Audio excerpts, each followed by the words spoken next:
pero tatanggalin ko muna ito kasi durog na siya. Babalik ko mamaya para lutuhin muna natin ng sobra tong palambutin muna natin yung karne.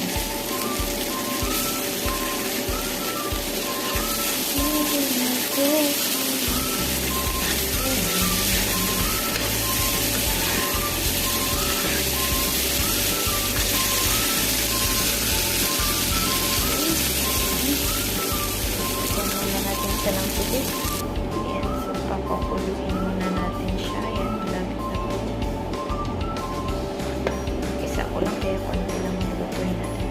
Okay, ayan na po yan. So pagkatapos po, ayan, pakuloyin ka natin. Kulang pa 10 minutes.